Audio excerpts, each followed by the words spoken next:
Hello guys, welcome back to our channel. Ayan, guys, today may gagawin tayong DIY sa ating pong Mitsubishi Strada. Ito yung napili ko. So, in-order ko to sa Shopee. Dito tayo guys. Ayan, so in-order ko to sa Shopee. Itong ating napili. Nasa mga 600 megit, 658 pesos lahat ng nabayaran ko. Ito ang ating nabiling yan, fender na rubber protector. Ano bang pangalan talaga ito? Nakalimutan. Ayan, yan pala guys. Si metal cargo yun ay eyebrow fender. Ayun, eyebrow fender pala siya. Protective sticker. Actually, hindi siya sticker na vinyl. Ito ay made of rubber.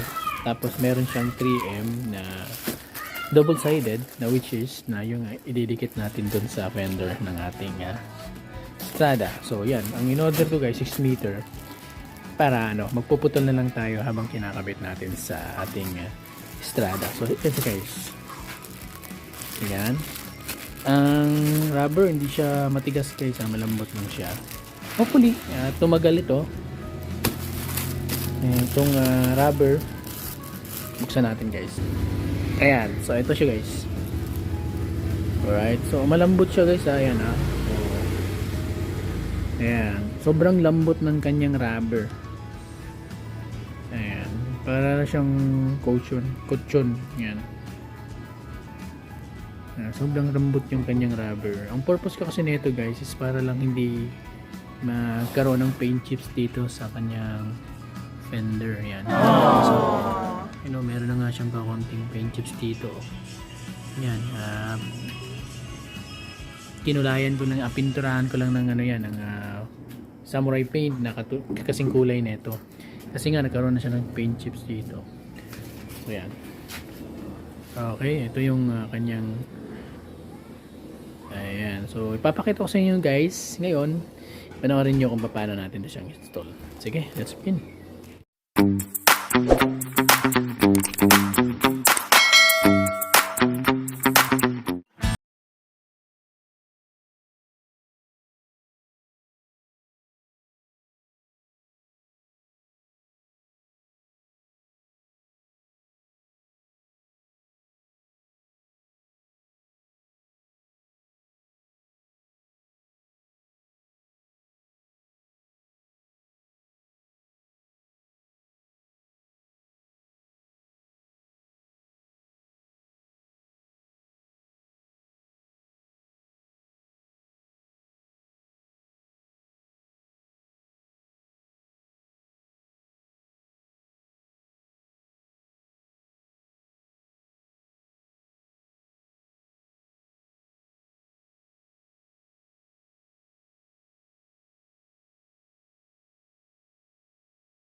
Ayan guys, papakita ko sa inyo. Sobrang dikit niya guys, oh. Tingnan niyo.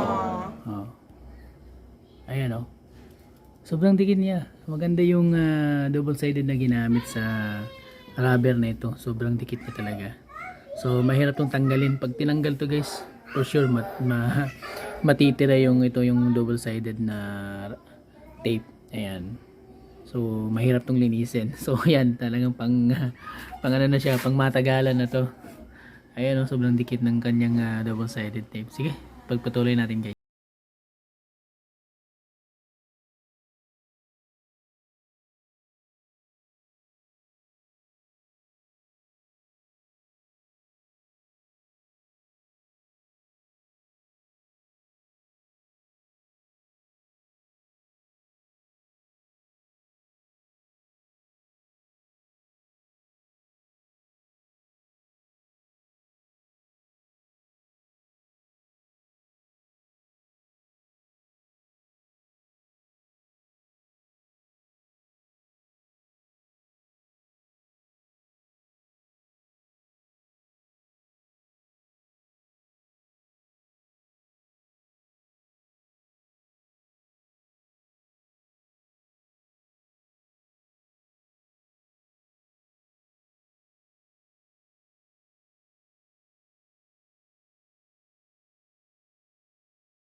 So alright guys, so yan yung itsura niya guys.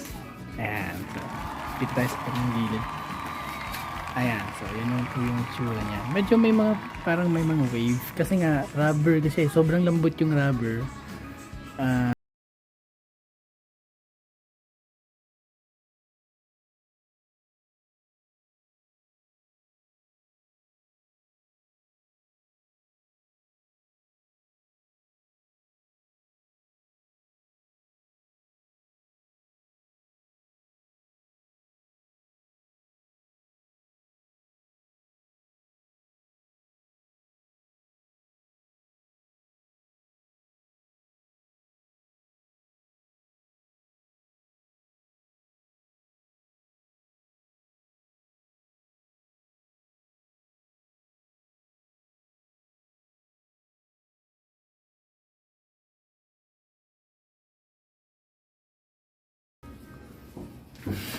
lambot.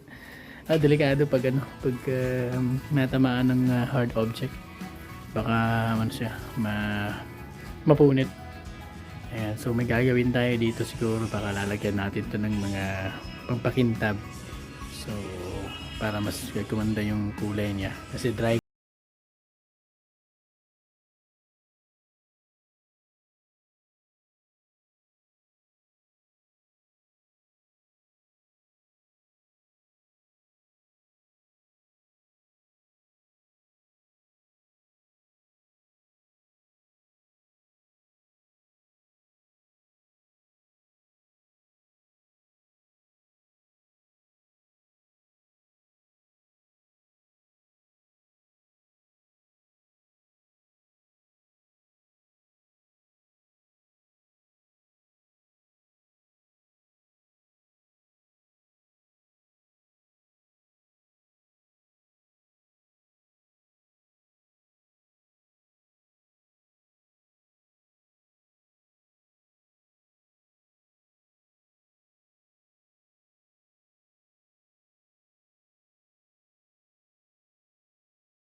Nakabit na natin yung ating rubber na fender flare or trim. Rubber trim pa. Okay, rubber trim para sa ating fenders. Ayan. So, tingnan natin dun sa harapan. Ayan, lapit natin ng konti. Yan. Yun. So, yan. Ito yung sa bandang likuran. And okay, so ganyan siya guys. Tayo sa harapan. Tingnan naman natin yung sa harapan guys. Alright, so yan yung sa harapan. Okay, lapit natin yung konti. Okay, so dun sa likuran. Ayan, so napakasimple lang yung design niya guys. Para siyang accents. Meron siyang black na matte black accents, pero rubber pala siya, para siyang plastic guys. Ayan, para siyang plastic pero rubber pala siya. Ayan. So yun po guys, maraming salamat po sa panonood at sana po yung nag-enjoy ka sa ating video na ito. At sa mga bagong viewers po natin dyan guys, sana po makapag-subscribe kayo sa ating channel at abangan nyo po yung mga bagong mga vlog natin gagawin guys. So thank you for watching, have a nice day, ride safe always.